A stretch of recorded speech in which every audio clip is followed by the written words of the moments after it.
mambo mawili hapa. La kwanza, mtushirikishe mlivyokuwa vijana, tena vijana wa moto kabisa, mkienda masomoni na kupata kazi, mlivyokuwa mnasikia kuhusu ndoa, ndivyo ambavyo mlienda kukuta huko ndani. Hilo la kwanza. Lakini la pili, inasemekana baadhi ya watu wakiingia kwenye ndoa, kuna mifumo wanakwenda nayo, lakini pia kinyume chake kuna mifumo wanaiacha. Mfano, baba amegusia kwamba unakuta mvulana ama kijana wa kiume anakuwa ni mtu wa mitoko, mtu wa safari za hapa na pale, hataki kutulia nyumbani. Wengine wakiingia kwenye ndoa wanaacha kabisa, kwa maana ya kwamba wanatulia na familia ama inapungua. Lakini wengine wakiingia wanaendelea. Ndio hii mifumo ambayo tunaizungumzia. Yaani ama tuseme baadhi ya tabia kuingia nazo kwenye ndoa. Kuna wale ambao wanaziacha kutokana na ndoa kuwa shape, lakini kuna wale ambao wanaziendeleza kutokana na pia namna ambavyo wao walikutana. Kwa hiyo tuanzie pale la kwanza. Vile ambavyo mlikuwa mnasikia kuhusu ndoa, je, ndivyo ambavyo mlikuta hivyo ilivyo?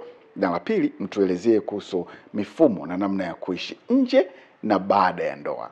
Karibuni. Swali gumu.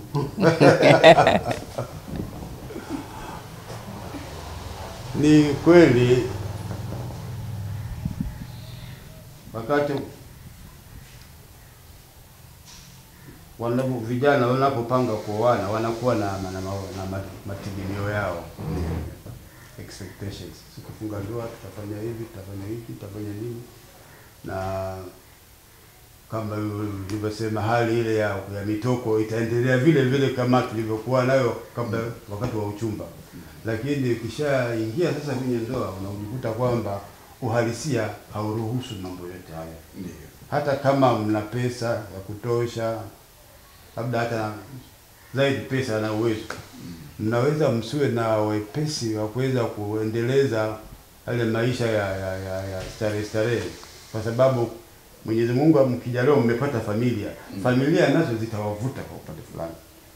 Leo una pesa, una kila kitu, lakini bahati mbaya siku unapopanga kwenda labda kutoka huko, mtoto ameumwa ghafla, hamwezi kutoka, itabidi mwende mkamhudumia mtoto. Au mnaweza mkakaa mmepata taarifa kijijini kuna tatizo limetokea, kuna msiba imetokea, fulani na fulani wametangulia mbele za haki. Yote ile inawapunguza makali ya kuweza kuwa free katika hali ya kujistarehesha na nini. Kwa hivyo mifumo lazima ibadilike kwa vyovyote hivi. Ndio. Lazima ibadilike. Labda ni kwa mwanzo niishi hapo, nikaribishe mwenzangu. Asante, ni swali gumu kama alivyosema. Mimi nitaka nianze mwanzo kabisa kwamba je, wakati tunaingia yale tuliokuwa tunaona ndo yako huko?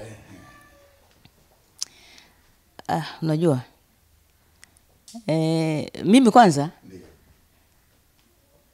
maisha ya wazazi wangu na majirani na watu tulikuwa tunaona huko, nilikuwa nasema siolewe, sitaki kuolewa kabisa, kwa sababu yalikuwa magumu kidogo. Pamoja kwamba baba alikuwa na kazi, lakini yalikuwa magumu kidogo. Kwa magumu kwa sababu ya hiyo kwamba unajua watu wa zamani walikuwa na ule uhuru kwamba unaweza kupata mwanamke mwingine hivi. Kwa hiyo unakuta familia zinapata pigo, zinakuwa na shida.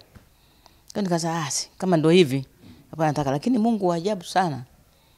Mungu wa ajabu. Hata kama kwenu kuna waka moto, lakini ukija mpata mwenza unasahau kabisa habari za tabu kwenye familia yenu wala wapi. Hata mifano uliona labda kwa majirani ama nini, watu wanakimbizana na ngumi huko mtaani na nini. Lakini wewe unasemaje? Mimi haitakuwa hivyo, kwa sababu penzi la mwanzo linakuwa zito. Nakuwa karibu zaidi. Kwamba you will never think, hutawaza kwamba kutakuwa na tatizo kama hili. Kwa hiyo unasahau. Na tunamshukuru Mungu kwa hiyo, kwa kuweza kutupatia ujasiri huo kwamba pamoja na hii lakini tutaendelea. Haya, tumeingia kwenye mahusiano. Kama nilivyosema mwanzo kwamba si shwari hivyo kama unavyoona kwamba mtakuwa kila siku mko Jumapili tu. Yaani mtakuwa mnaimba tu na nani. Kutakuwa kuna Ijumaa zima humo. Hata na shetani pia ananyemelea. Na shetani huwa ananyemelea sana, hasa wito wa ndoa. Sana. Kuna watu ambao wako tu kazi yao ndo hiyo, kwamba wakishaona mmekaa vizuri, aidha wataleta maneno ama wataingia kabisa huko, watajaribu kubomoa hivyo. Kwa hiyo yalikuwepo ups and downs, mawingu na nini yalikuwepo, lakini tunamshukuru Mungu kwamba tulisimama. Na sala hasa. Sala zinasaidia, kama mko pamoja, mkiamka asubuhi mnasali pamoja, mkirudi jioni mnasali pamoja, mnamshukuru Mungu kwa siku njema na kazi ambayo amewapatia. Basi na Mungu naye anawalinda wakati mwingine. Naweza kukengeuka kweli. Naweza kwenda huko na marafiki nao wanaweza kusaidia kukengeusha watu, lakini kama alivyosema, unakuwa si huru hivyo. Huwezi kuwa huru hivyo kama ulivyokuwa zamani. Kwa sababu kuna kitu lazima kitakukwamisha. Kwamba nikitoka hapa, nikionekana huko nje, itakuwaje? Bwana mzee atasikia ama ataniletea shida. Na yeye atafikiria hivyo. Kwa hiyo hauko huru sana. Unapofunga ndoa, wewe ujue hauko huru sana kama zamani ulivyokuwa msichana peke yako au mvulana peke yako, kwamba unaweza kutoka na mtu yoyote wakati wote popote. Haiwezekani, kwa sababu sura yako inaonekana kule. Wewe tayari ni mtu wa ndoa. Kwa hiyo lazima uwe na limitations na mipaka, kwamba unatoka hapa lakini hivi. Na ukitoka lazima mwage mzako. Hivyo. Kwa hiyo yapo. Sio kwamba hayapo, yapo. Lakini ni kuvumiliana, ni kuonyana. Vitu kama hivyo. Nyinyi mmeshika nyadhifa tofauti katika taasisi ambazo mmepata kuhudumu, lakini sio huko tu, mmeshiriki katika utume ndani ya kanisa kwa namna moja ama nyingine, mmekuwa viongozi. Labda mnaweza kutuambia mliwezaje kumudu maisha ya ndoa na maisha ya kazi na shughuli nyingine zote za kijamii na kuhakikisha mmeelea vema familia yenu mpaka hapa mlipofika leo? Ni kweli kila mmoja kwa nafasi yake alipata bahati au changamoto za kuwa na majukumu ambayo wakati fulani yalimpeleka nje ya familia. Ni mwenyewe kwa mfano, katika kipindi changu cha kuajiriwa, kwa muda mrefu sana nilijikuta na napangwa kwenye mashughuli ya kusafiri. Ukaguzi mkoani, baadaye kafikia safari za kimataifa kuwakilisha shirika na nchi ya nchi. Kwa hivyo safari ilikuwa ni kitu cha kawaida. Unaweza kujikuta umetuma uende Ujerumani, labda baada ya miezi mitatu unafika tu bana, kuna safari nyingine tena tutakiwa uende Malawi. Safari nyingine uende wapi. Kwa hivyo yoyote hiyo ilikuwa na changamoto zake.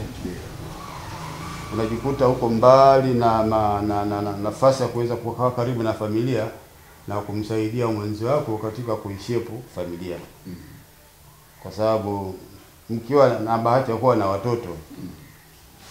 watoto siku zote ni vyema wapate malezi na makuzi ya wazazi wa pande zote mbili. Baba akiwa mtokaji sana akamwacha mama peke yake ni shida. Watoto watakuwa na ile jeuri wasema wewe unatuambia nini baba? Baba angekuwepo labda ndio angeweza kukemea. Kwa hivyo kazi ni fursa na majukumu ni fursa, lakini inatakiwa yaweze kubalansika, kwamba yasitumike kiasi cha kuweza kuathiri kwa upande moja na kusababisha kutokuwa na maendeleo mazuri. Lakini pengine turudi tena, kuna wenzangu walidokeza kwa kifupi hapa. Sala ni silaha moja muhimu sana katika maisha. Uwe kijana, uwe mwanandoa, ukiwa ni mtu wa kuzingatia sala, kwa hakika nafasi za kupotoka zinakuwa ni chache sana, kwa sababu utakuwa unabanwa kwa maadili ya imani yako, kwamba nikifanya hiki dhamira yako mwenyewe inakusuta kwamba hii si jambo jema. Pengine yule rafiki yangu ambaye ni mwana imani mwenzako asije atanifikiria tutadhamini mtu wa ajabu. Kwa hivyo inasaidia kukunyosha kwa katika laini. Labda kwa mwanzoni niishia. Sawa, kwangu mimi kwanza nipende kumshukuru sana mume wangu. Alinivumilia sana kwa sababu mimi kazi yangu nilikuwa nakwenda kwa shift. Kwa sababu upande wa operation tulikuwa tunakwenda masaa 24. Kwa hiyo tulikuwa na night, tulikuwa na zamu za kuishia saa 6 usiku na zingine mchana, vitu kama hivyo. Lakini sasa zile zamu za kuishia saa 6 usiku ama night kwa kweli zilikuwa zinakwaza, kwa sababu natakiwa akae macho kujua kwamba naingia saa ngapi. Alafu mbaya zaidi tulikuwa wakati ule tulikuwa tunaweza kuwa na gari moja linazunguka Dar es Salaam mzima. Wakati mwingine nafika nyumbani saa 8 ya usiku. Nakumbuka wakati fulani gari tumekuja nalo huku Tabata huko, wakati ule Tabata tunakaa Msasani sisi. Wakati hapa Tabata dampo ndio ilikuwa hapo ambako sasa hivi kuna garages nini huko. Na palikuwa pana uchafu mwingi, palikuwa pana kukwama. Huo mto hapa ulikuwa hauna daraja sawa sawa. Kwa hiyo kuna jamaa alikuwa anakaa hapa panapoitwa Bima hapa. Mkumbuka jamaa wa Kipare. Alikuwa analima mipunga huko, lakini alijenga huko. Sasa gari ikakwama. Tukaanza kulisukuma usiku. Kwa kweli mpaka tumeingia nyumbani ilikuwa kwenye saa 10 hivi. Nimkuta baba kasimama gate. Hata hajui kama kumetokea ajali ama nini. Kwa wakati ule communication ilikuwa sio kubwa sana. Mambo ya simu na nini ilikuwa lazima upite kwa operator. Kwa hiyo nilimhurumia. Nikakuta mpaka saa hizi mko salama. Driver akasema tuko salama ila tulikwama. Kwa hiyo kanipokea vizuri. Kwa hiyo ingekuwa mtu mwingine ingekuwa shida. Angesema bwana aidha acha kazi au ufanyeje.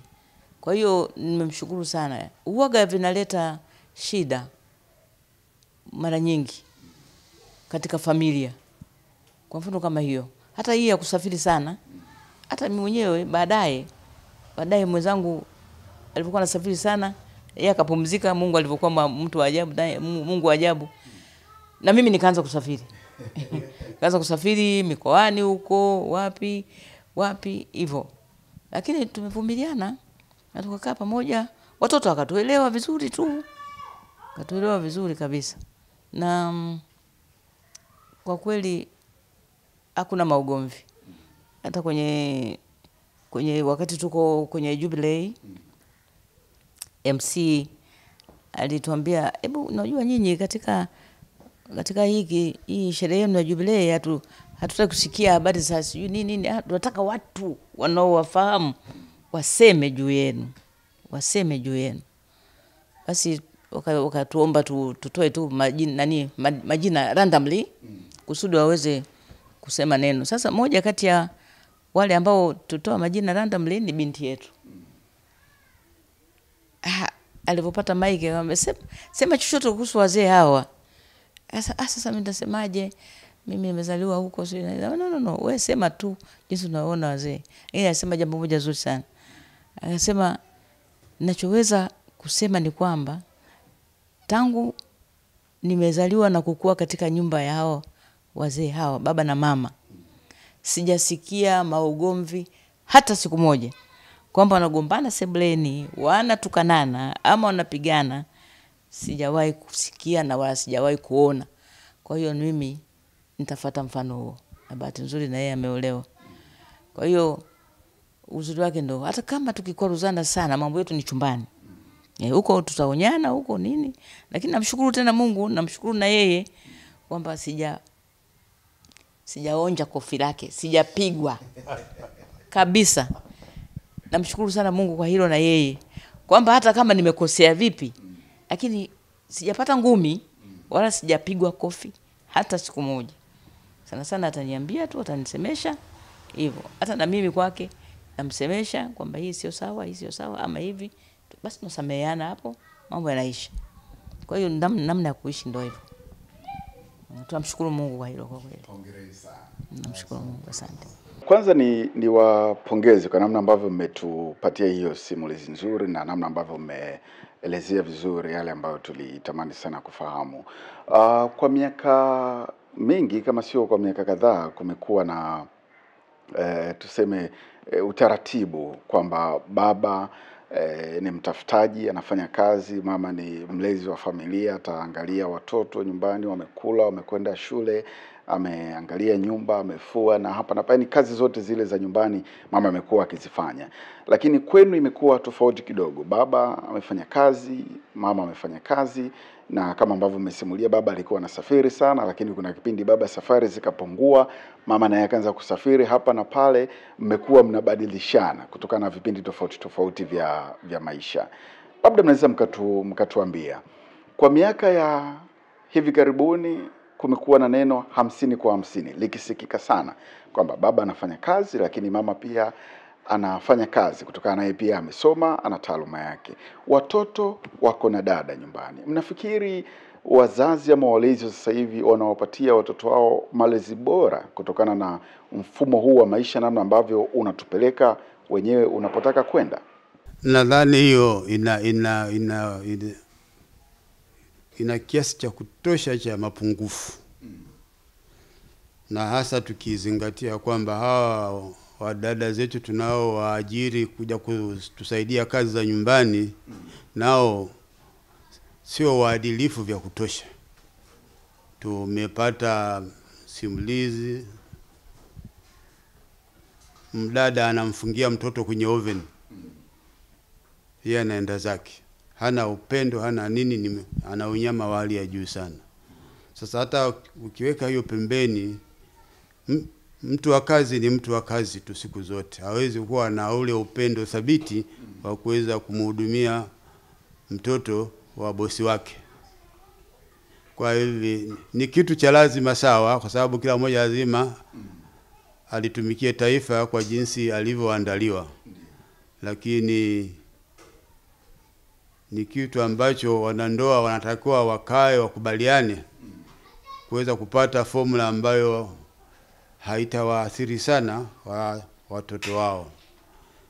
Wengine wamefikia kiasi cha kuwakabidhisha watoto wachanga kabisa kwenye nyumba za malezi. Hiyo nayo ni mbaya sana.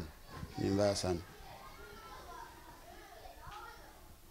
Tofauti na miaka ya zamani kabisa ambapo wengi walikuwa wakabidhi watoto labda kwa masista au kitu kama hicho. Hali ilikuwa ni shwari kwa kiasi cha kutosha, lakini siku hizi hata huko kwa masista au kwa nini unako kuna mapungufu ya kutosha tu. Kuna mifano ambayo inafahamika, watoto waliokabidhiwa kwenye hizo nyumba za malezi wanajikuta wanaishia kwenye mazingira magumu sana. Lishe hawapati ya kutosha. Wazazi wao wakienda kuwatembelea wakati wa kuwaaga inakuwa ni kelele na kilio. Mtoto anamngangania shangazi au nani aliyekwenda kumtembelea. Nataka kurudi, narudi, siwezi mimi kukaa hapo. Namuuliza kwa nini? Siwezi. Ni shida kwa kweli. Kwa hivi malezi siku zote, malezi bora ni ya mzazi ya wazazi. Haya mengine kwa kweli tunatakiwa tuwe makini sana.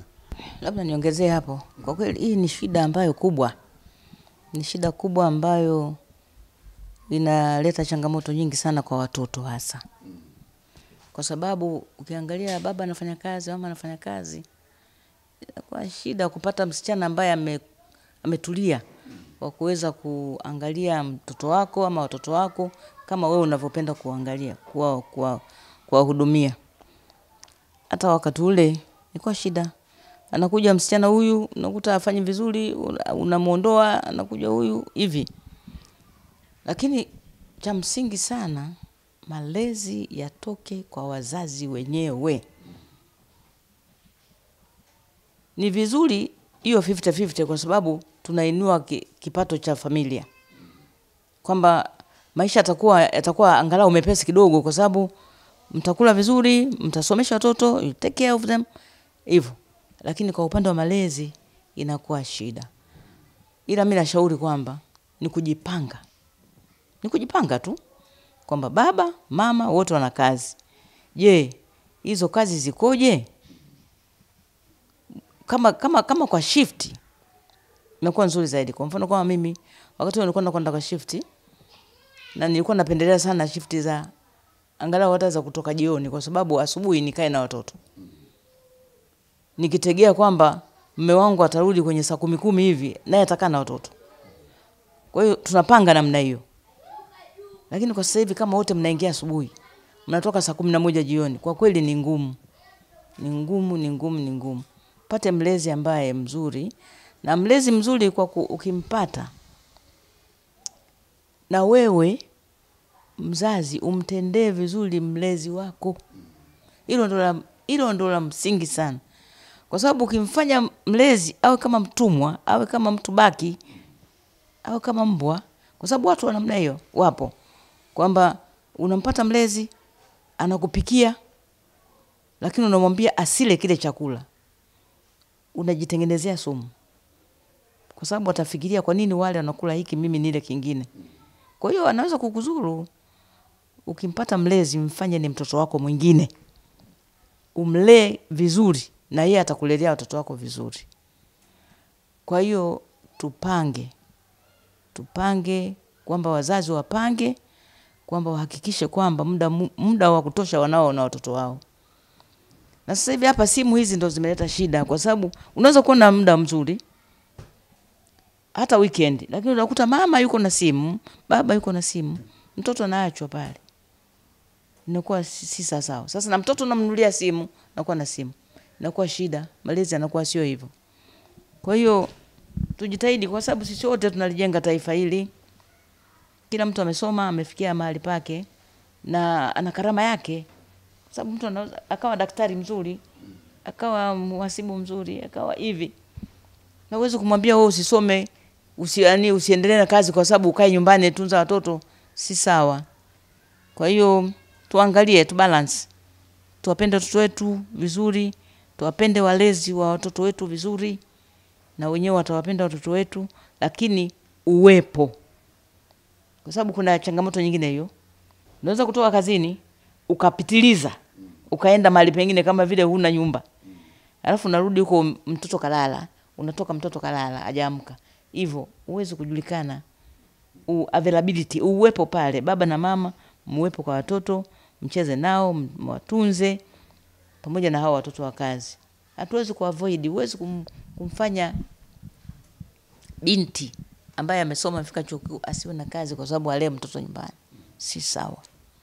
Kwa hiyo tukuangalia tu, ni kitu cha kuangalia kwamba namna gani mnaweza mkashare hizo responsibilities wewe na mume wako, mkakaa na watoto vizuri na wakakuwa vizuri. Nirejee tena kwako baba.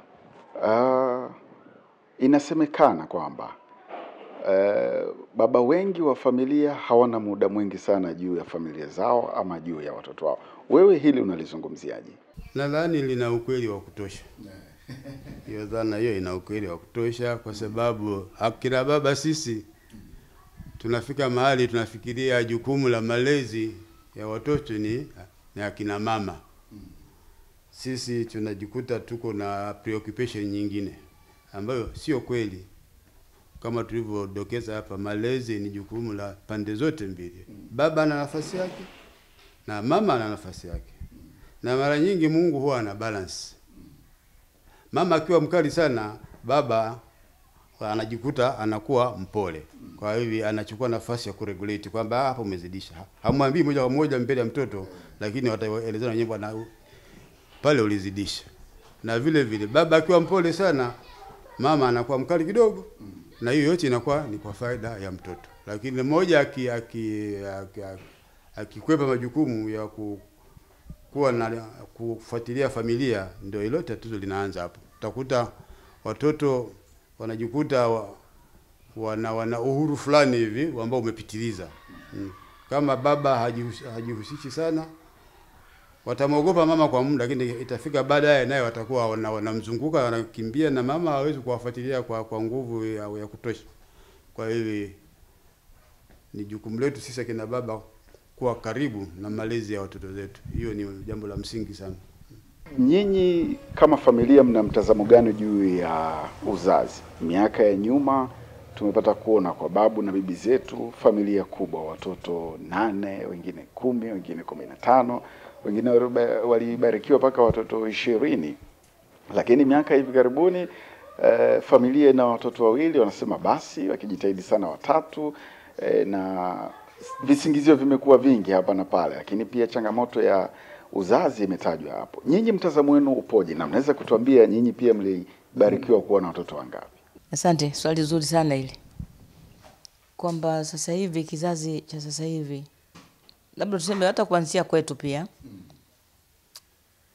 kimejiona kwamba kimengamua kwamba kutakuwa na majukumu mengi mbele. Kwa mfano kusomesha. Watu wanaogopa hicho tu, kusomesha. Kwamba wana minimize sasa, wanazaa watoto wawili ama watoto 4. Basi moja, lakini si sawa. Si sawa kabisa. Pamoja na kwamba kuna usemi kwamba ana riziki yake, lakini bado majukumu yako pale pale, ila pokea watoto ambao Mwenyezi Mungu atakupatia. Ukipanga, uweze kujua Mungu naye anapanga nini. Kwa hiyo sisi tuseme tu kwamba katika vizazi hivi, kuanzia kwetu sisi mpaka huku sasa, huku ndo inakuwa mbaya zaidi. Unakuta mtu anazaa mtoto wake mmoja, anasema basi huyo ama wawili basi au si sawa. Tuzae watoto 4, 5, 6 kwa kadri Mungu atakavyokujalia. Basi tuweze kujaza kwanza hata Biblia inasema alimuumba mtu mume na mtu mke, akasema zaeni mkaijaze nchi. Sawa? Hilo lina maana kwa sababu Mungu yeye hakuwa mjinga wa kusema kwamba mwende mkazaliane. Maana angesema sasa mtoto mmoja ama wawili basi. Lakini sisi tunajikadiria hivi. Si sawa. Tulifikiria hilo kwa undani zaidi, kwa sababu sawa kuna changamoto za gharama za shule, gharama za kulisha, gharama za hospitali na vitu kama hivi. Tusimpangie Mungu. Ikiwezekana ongezeka, kwa sababu mito ni mingi. Watu wanatakiwa wawepo, la dunia haitatitia. Kwa hiyo tukubaliane na ukweli kwamba Mungu alituagiza tuzae, tukaijaze nchi. Mama yake huyu ambaye ni mama mkwe wangu, na kama alivyodokeza hapa nyuma, Mwenyezi Mungu ametujalia bado yu hai. Mwaka kesho Mungu akipenda atafikia miaka 100.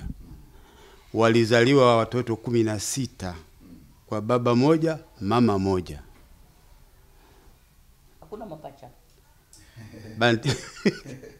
Wote waliishi, na waliotangulia mbele za haki wametangulia katika misingi inayofahamika.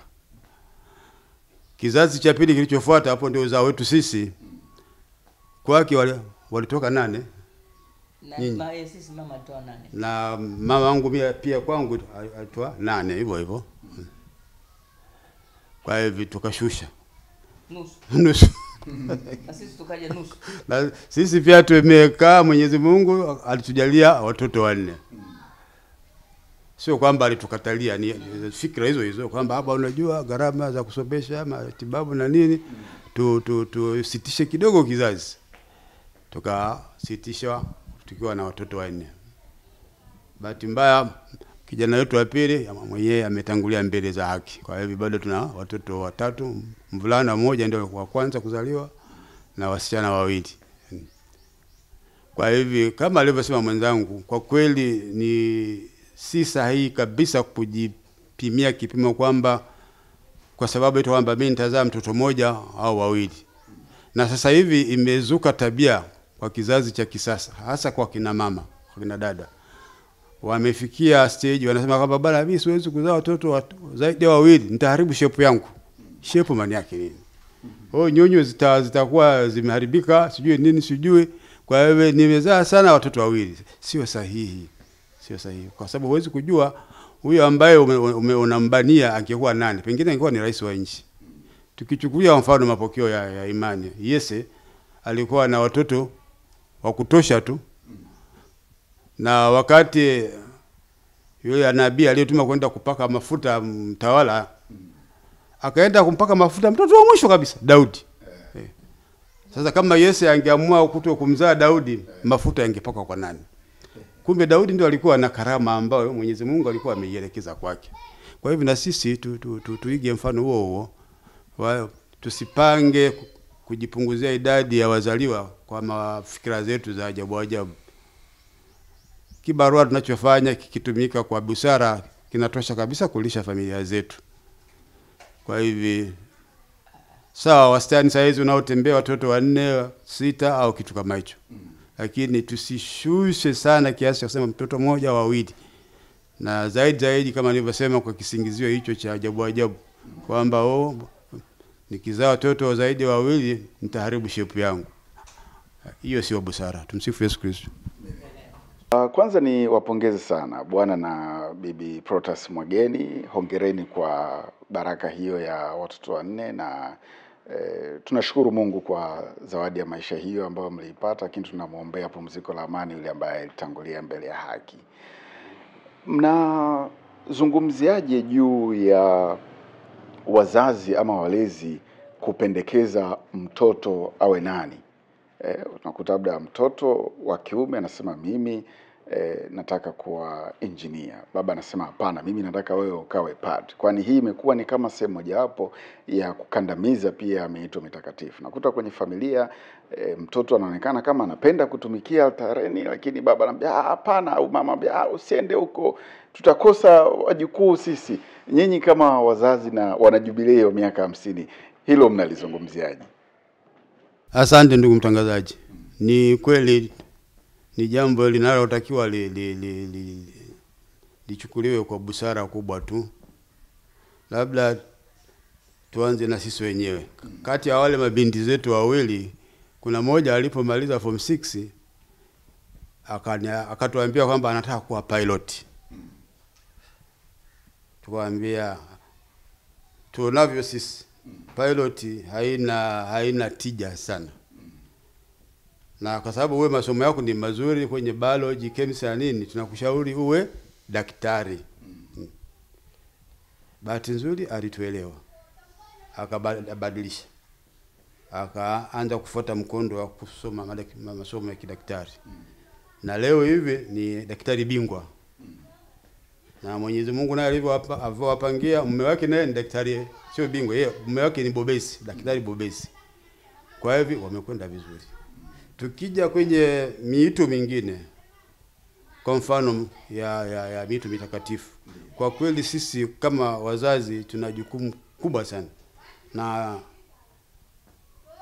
tunatakiwa tuwa encourage, tuwashirikishe watoto wetu na kuwapa hamasa ya kujaribu kufuata dhamira zao jinsi zinavyowatuma. Najua kuna baadhi ya watoto watakuwa tu wanashawishiwa tu na jinsi labda wanapoona wenzao wakihudumu pale kwenye altare na nini, wakipata nafasi za kwenda sakristia wakapewa divai au wakaiba divai, jinsi hali inavyokuwa. Lakini ni muhimu sana, na pengine hilo na jamii pia nayo inatakiwa ifuatilie kwa karibu sana. Na nadhani kwenye mazingira ya jumuiya ndogo ndogo pia tunahimizwa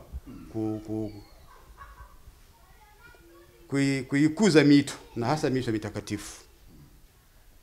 ili tuweze kupata mapadre, maaskofu katika idadi ya kutosha.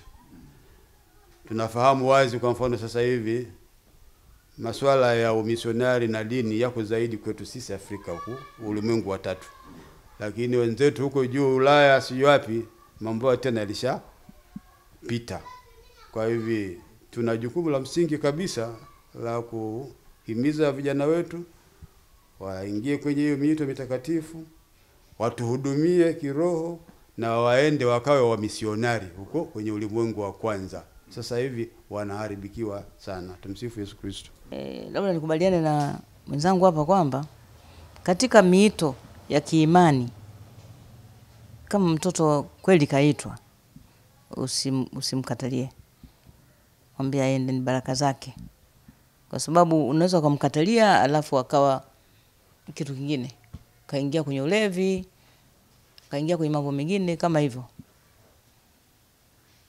Ila kuna aina nyingine tena. Unaweza mzazi ukamlazimisha kwenye mwito, alafu ikawa tena sio sahihi. Lakini kama anapenda mwenyewe, encourage aende. Kwa sababu kweli tunawahitaji kwa sana kwa sasa hivi. Kama alivyosema, dunia ya kwanza imekuwa tena inahitaji kupata injili. Mungu anaigeuzia kibao sasa kwamba third word inakwenda first word kwa ajili ya kumhubiri Kristo, kumjua Mungu. Lakini kwenye mito mingine hii ya udaktari na nini na mainjinia na nini na mahakimu wakali ni vizuri kushauri kwa sababu wanafunzi mara nyingi ama watoto wanakuwa na mihemko tu ya kuona kwamba fulani mwalimu, na kwa sababu anavaa nani, zamani zile ilikuwa unavaa stocking na naweka na kalamu hapa naweka huku, penda hiyo, au unataka kitu ambacho hakileti tija. Kwa mfano kama alivyosema, kwa wakati ule tulikuwa hatuna hata hiyo Air Tanzania, haikuwepo. Kwa hiyo kulikuwa kuna ndege tu chache hapa. Kweli tukamuuliza, sasa unajua hapa ndege zenye chache, si utakuwa unafanya kazi nje ama utakuwaje? Tukamueleza ugumu wake utakavyokuwa na nini. Lakini akatuelewa. Lakini kuna mmoja huyu, kuna mdogo wangu hasa, yeye mtoto wake akataka sijui awe fundi engineer wa ndege, aircraft engineer na nini. Sasa ameishia mahali ambapo si sawa. Kwa sababu unakuta sasa hivi ndege hazihitaji tena rubani maybe, hazihitaji tena mafundi maybe, kwa sababu sasa hivi mambo teknolojia imeshakuwa kubwa sana. Kwa hiyo labda fundi anatakiwa mmoja mawili. Ndege ikiharibika aidha unamleta mtu wana troubleshoot huko, mambo yanakuwa mazuri, yanaendelea. Lakini kuwashauri kama kweli unataka kuwa engineer upande gani, kama kweli unaona hivi, unamuongoza mtoto. Ila usimkatalie kwamba kwa sababu ambazo wewe za binafsi, kwa mfano kama vile anataka kwa daktari, wewe unasema mimi nataka uwe pharmacist. Kama yeye anataka kuwa daktari, mwelekeze vizuri. Hapa ni kumwelekeza tu. Ama anataka kuwa padre, mimi nataka kuwa nani, nataka kupata wajukuu. Unaweza kupata wajukuu kutoka elsewhere. Kwa hiyo tuwashauri. Mimi ninachoshauri hapa ni kwamba tukae nao, tuzungumze nao, tuwaelekeze mazuri, magumu hivi, kusudi aweze kuelewa hata kama anakwenda huko basi kuna kitu kama hicho. Mnafikiri ni vitu gani hasa ambavyo vinapelekea miito mitakatifu kupungua? Ama je, kuna dosari katika malezi ya wazazi na walezi miaka ya hivi karibuni, ama mabadiliko haya ya teknolojia yamepelekea baadhi ya wazazi kuona kwamba vitu hivi labda sisi hatuvipendelei sana? Nini hasa ambacho kinapelekea miito mitakatifu kupungua? Labda mimi nianze kujibu hilo haraka. Kwanza tumezungumzia hapa kuhusu watu kupunguza kuzaa. Ndio. Hii inaweza kuwa moja wapo. Kwa sababu kama wewe umezaa mtoto mmoja, alafu huyo anataka kuwa padre. Naomba anataka utatu unapoanza. Sasa ndio maana tunasema tufunguke, tuzae. Atakayekuwa padre haya, atakayekuwa sister haya, atakayekuwa engineer sawa. Lakini kitu kingine ambacho kinachopunguza mito. Labda tuanzie na huko kunakotoka wanakolelewa tangu wakiwa wadogo huko kwenye seminari, junior seminaries. Kule nafikiri wapaangalia vizuri zaidi, kwa sababu jinsi ya kupanda hapo kuingia kwenye hiyo mito inakuwa shida kidogo. Aidha wanakuwa kali sana au vitu kama hivyo. Kwa hiyo wakianzia pale kuwalea wale watoto vizuri, kwamba na wenyewe wanataka mito kama hiyo, wawalee vizuri, tunaweza tukapata mapadri wengi kutoka kwenye junior seminaries huko. Otherwise sasa hivi hapa nafikiri kuingia kwenye upadri sasa hivi mtu lazima ufike form 6 na umefanya vizuri na kweli una wito, kwamba umeenda mwenyewe kwamba una wito. Sasa na hiyo nayo nategemea jinsi ulivyotoka huko ulikotoka huko. Sasa je, wamekusaidia namna gani kukuingiza katika mstari huo? Wamekusaidia namna gani kukuingiza katika mstari huo? Lakini na kwenyewe usipokuwa na usaidifu inakuwa shida, unless kweli uko committed. Mungu na shemeji yangu yule, ingekuwa mtu mwingine asingefika kule, kwa sababu ameenda mahali wakamrudisha, ametafuta tena shirika lingine wakamrudisha, akatafuta tena shirika lingine, lakini akawa anasema lakini mimi padre, unaona lakini mpaka amekuja akafanikiwa. Ndio tunamshukuru Mungu. Lakini ninazungumzia vipengele vile vya kuweza kuvuka kufika kule vinakuwaga shida kidogo.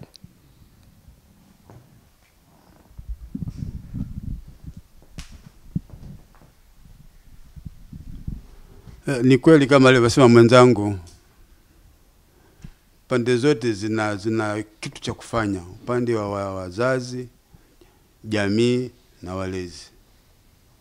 Na pia upande wa pili ni kwa hao wenzetu wanao watengeneza hao vijana wetu kuwa mapadre.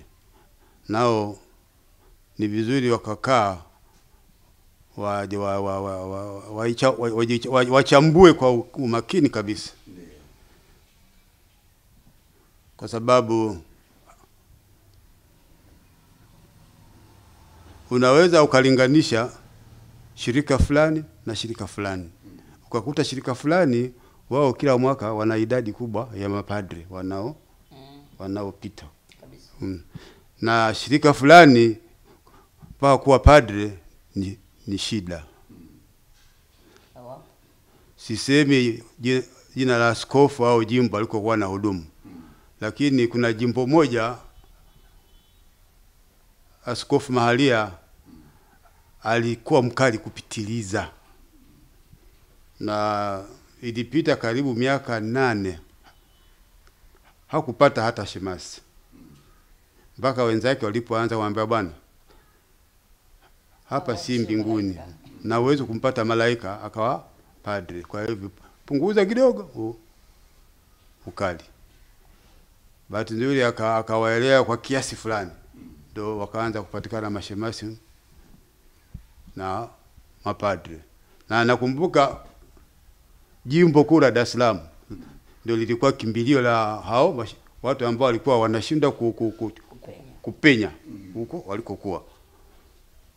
Lakini baba yetu Mwadhama Askofu Pengo alikuwa mwepesi sana wa kuelewa, na akasema njoni, mimi nitawaangalia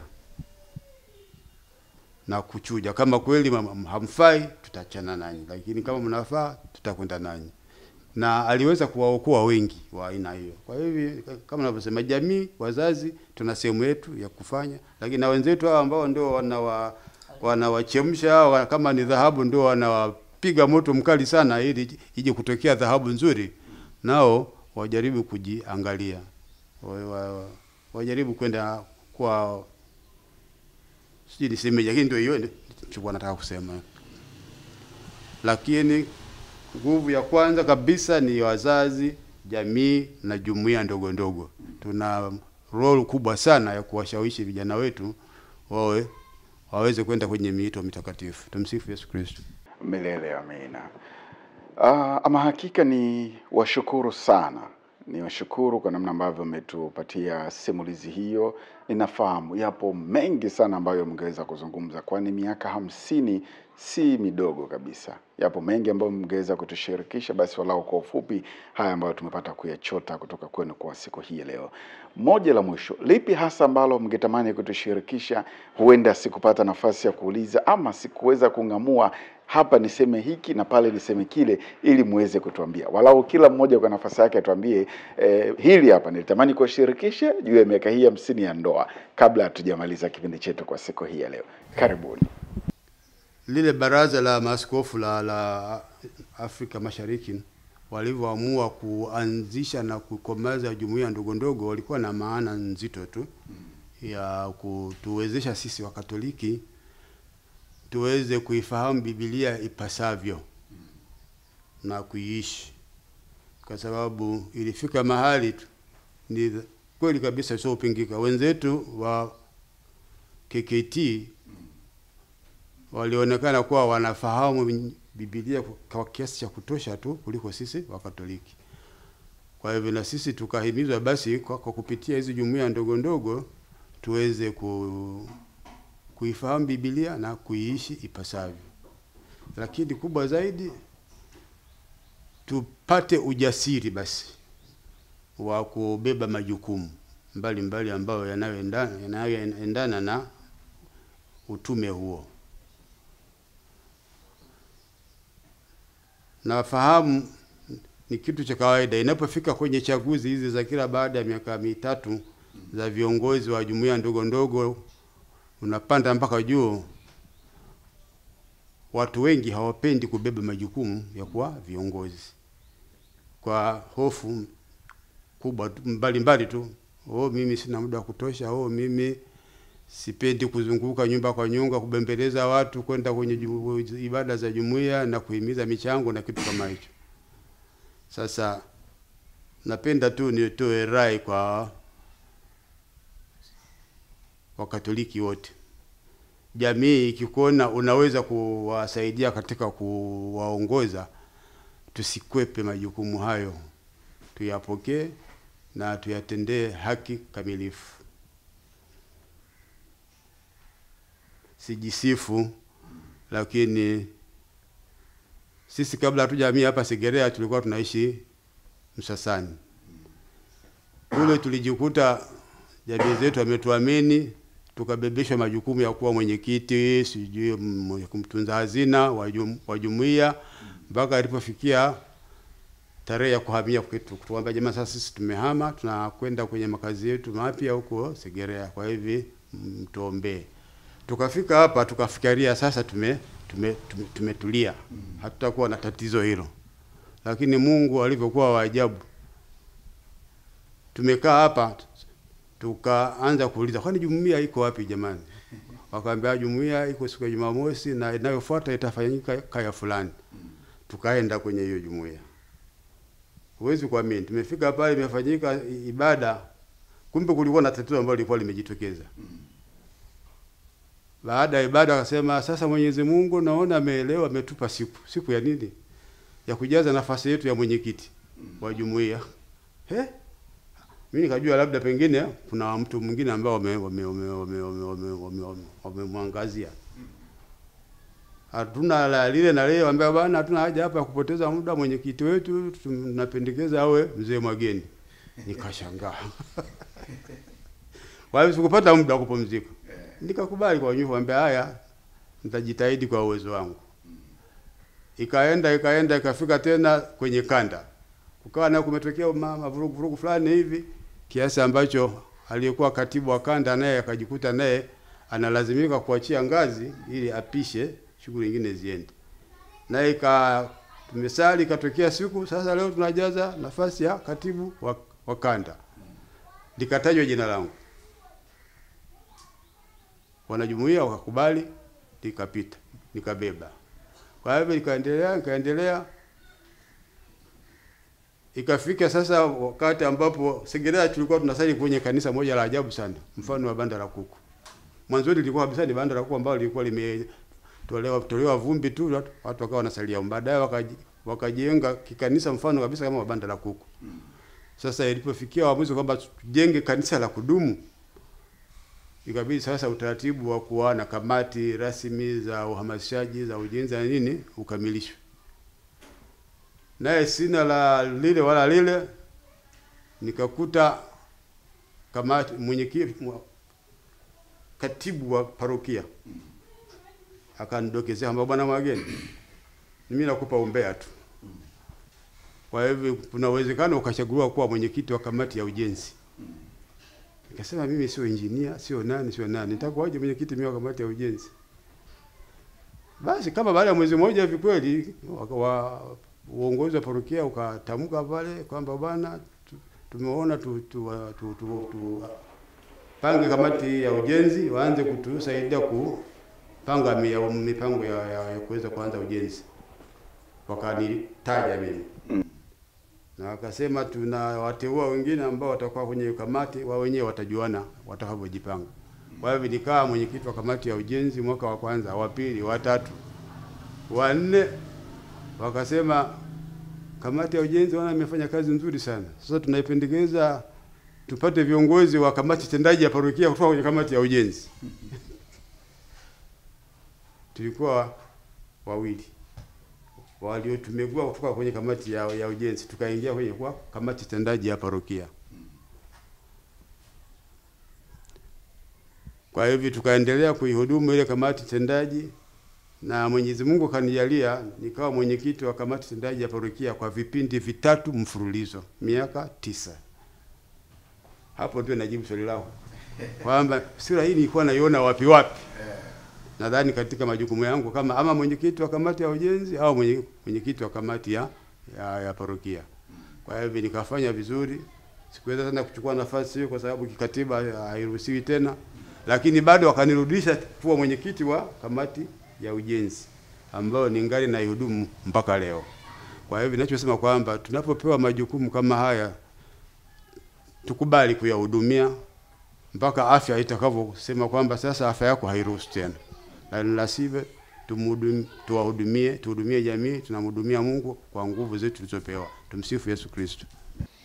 Na mimi kwa kumalizia niseme kwanza nawashukuruni sana kwa kuja kuzungumza nasi, kwanza kutambua kwamba tupo na tumemaliza miaka 50 ya ndoa. Nasema asante kwa kutuona.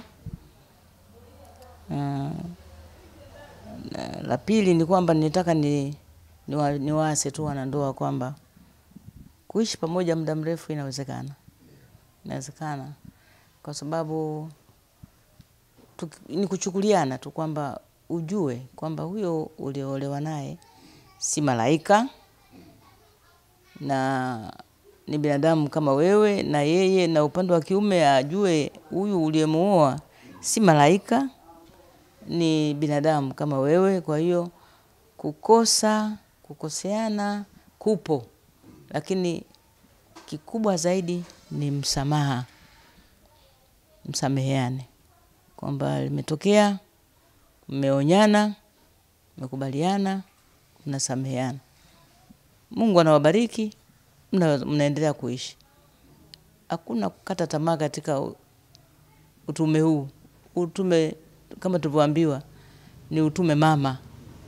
Ni utume ambao unalisha miito yote ya hapa duniani. Kwa hiyo tusiufanyie mchezo. Tukiufanyia mchezo tutakuja na sisi tuharibikiwe kama wenzetu waliharibikiwa huko kwenye dunia ya kwanza. Kwa sababu wameona kwamba sasa ndoa si kitu tena, kwamba mnaweza mkaoana na kuachana wakati wote ule bila utaratibu, ambayo inakuwa si sheria. Si sawa. Kwa hiyo tushikilie huu utume, tufanye vema kusudi tuweze kupata mito mingi mizuri na yenye kutufaa. Tumsifu Yesu Kristo. Basi nami nipende kuwashukuru sana familia ya Bwana na Bi Protas Mwageni kwa kutukaribisha, kwa namna pekee kutupatia muda wenu kuzungumza nasi. Hii elimu ambayo mmeitoa leo ni elimu kubwa sana juu ya safari ya wito, hasa katika mito hii mitakatifu, tukiangalia wito huu, wito mama, wito wa ndoa takatifu. Nina imani mtazamaji wangu amepata mengi ya kujifunza, lakini sio hivyo tu, amefurahi kutokana na familia hii ambayo inamshukuru Mungu kwa miaka 50 ya ndoa. Basi nasi tunawaombea sana heri, tunawaombea neema na baraka zizidi kuwa mmeminikia juu yenu, katika familia yenu na katika wale wote ambao mnatamani basi baraka hizo ziwafikie. Kama ambavyo umesema hapo mama mwishoni, natamani basi wengi waitikie wito huu wa ndoa takatifu na pate kwenda kuishi kwa furaha na amani. Tunasema asanteni sana na Mwenyezi Mungu awabariki. Amina. Asante sana. Asante sana. Na mpendwa mtazamaji wa ukurasa wetu wa YouTube Radio Maria Tanzania, hii inakuwa tamati ya kipindi hiki cha safari ya wito. Kwa namna pekee siku hii ya leo tumekuwa hapa na muda mzuri na bwana na bibi Protas Mwageni, wanajubilei hao miaka 50 ya ndoa, wakimshukuru Mwenyezi Mungu kwa miaka 50 ya ndoa na wakitushirikisha tunu msingi wa ndoa yao. Tumepata kusikia mengi, nina imani yapo ambayo yamekufurahisha, lakini yapo ambayo yamekufanya ufikirie ndoa kwa namna moja ama nyingine. Kwani miaka 50 ya ndoa si michache, miaka 50 ya ndoa si haba, ni miaka mingi. Na kutokana na changamoto ya malezi ya siku hizi, huenda wengine walishindwa kufika hata 20, huenda wengine walitamani kufika hiyo 50, hata miwili hawakuweza kufika. Lakini basi tunashukuru Mungu kwa zawadi hii ya miaka 50 ya ndoa yao, kwani leo imekuwa funzo ama darasa kwetu ambao tunaelekea huko, ama wale ambao wamebahatika kuelekea katika wito huu mtakatifu wa ndoa. Mwana falsafa Socrates aliwahi kusema ya kwamba ndoa nzuri sio ile ya wanandoa kamili waliokuwa pamoja, bali ni wanandoa wasio kamili kufurahia changamoto zao na kuwa pamoja. Hiyo alichukulia kama tafsiri ya ndoa nzuri. Mimi ninakushukuru sana kwa muda wako uliotuazima kuwa pamoja kuanzia muda ambao tulikukaribisha hadi sasa tunapoweka utuo katika kipindi hiki cha safari ya wito. Langu jina ni Fred William, mtumishi mdogo nisiyestahili. Kwa niaba ya familia ya bwana na bibi Protas Mwageni, nasema asante sana kwa kuipenda, kuichagua, kuisikiliza, kuiombea na hata kuhakikisha uinjilishaji unazidi kusonga mbele kupitia chombo hiki Radio Maria Tanzania, iliyo sauti ya Kikristo nyumbani mwako. Unaweza kutufuatilia kupitia mitandao mbalimbali ya kijamii. Tupo Facebook kwa jina la Radio Maria Tanzania. Tupo Instagram kwa jina hilo hilo pia. Tupo Twitter ama X kwa jina la Radio Maria TZ. Tupo TikTok kwa jina la Radio Maria Tanzania. Tunapatikana huko kote kuhakikisha tunaendelea kuinjilisha, lakini pia kupeleka habari njema. Pamoja na hizi pia kuhakikisha wewe ambapo hupo unapata kufuatilia vitu vingi na vizuri ambavyo kwa namna moja ama nyingine vitaendelea kukujenga juu ya imani yako. Napenda kumshukuru ndugu yangu Eric Pasco Jr. ambaye amehakikisha picha na sauti vimekujia hapo lipo. Hadi wakati mwingine, nikutakie utazamaji mzuri wa vipindi mbalimbali vinavyoendelea kupitia kurasa zetu za mitandao ya kijamii, lakini usiache kutegea sikio Radio Maria Tanzania, iliyo sauti ya Kikristo nyumbani mwako. Dio e amor, Mungu ni upendo. Kwa heri kwa sasa.